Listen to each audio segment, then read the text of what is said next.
Tuhan bersamamu. Inilah Injil suci menurut Santo Matius.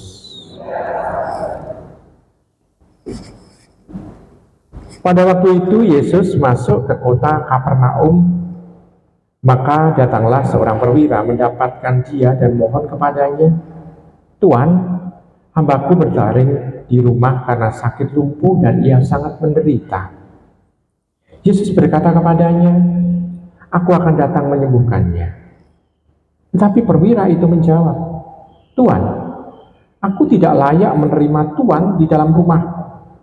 Katakan saja sepatah kata, maka hambaku itu akan sembuh. Sebab aku sendiri seorang bawahan, dan di bawahku ada seorang prajurit. Jika aku berkata kepada salah seorang prajurit itu pergi, maka ia pergi. Dan kepada yang seorang lain lagi datang, maka ia datang. Atau kepada hambaku kerjakanlah ini, maka ia mengerjakannya." Mendengar hal itu heranlah Yesus.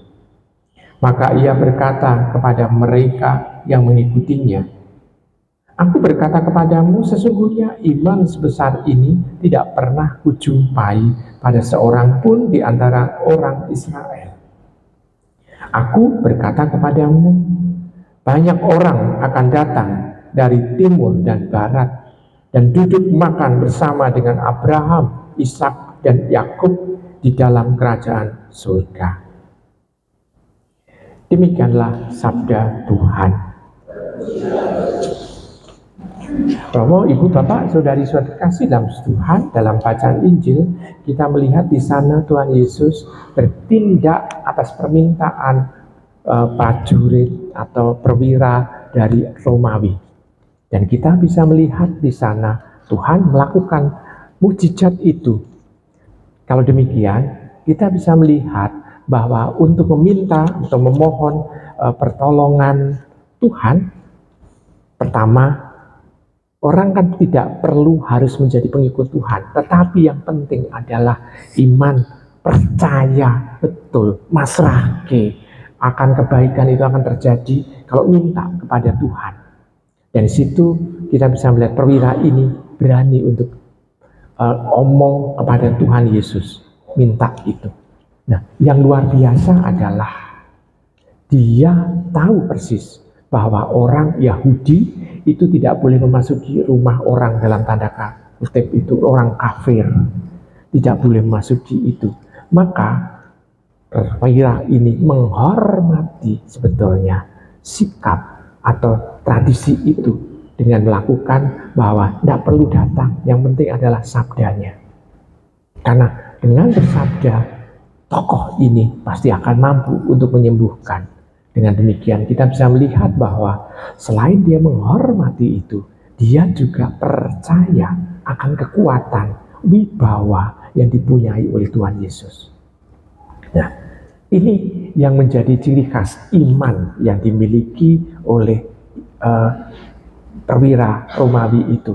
Dia percaya dan mempunyai sikap menghormati bahwa Tuhan ini memang mempunyai kewibawaan tersendiri di dalam dia, dalam tanda kutip, memanage kekuasaannya atau kekuatannya untuk mengatur segalanya.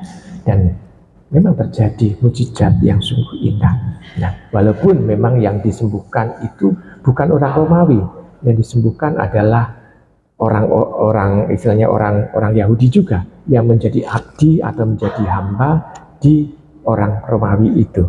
Nah, kita bisa melihat di sana yang meminta ini yang sungguh-sungguh bisa menyalurkan mukjizat kepada orang lain. Nah, Ibu, Bapak, Saudari terkasih dalam Tuhan, kalau kita berangkat dari ini saja, kadangkala banyak orang Katolik itu tidak mempunyai percayaan diri untuk mendoakan orang supaya orang mengalami kesembuhan. Seringkali kalau ada orang sakit misalnya, kebetulan ada orang Katolik, bahwa kamu doa di situ pasti sembuh. Kadangkala banyak orang Katolik yang merasakan tidak punya percayaan diri untuk kalau dengan doanya itu orang ini akan mengalami kesembuhan. Nah, Kalau demikian, iman kita belum sebesar atau belum seperti perwira Romawi itu. Perwira Romawi yang bukan pengikut Tuhan, dia minta, dan betul di sana terjadi.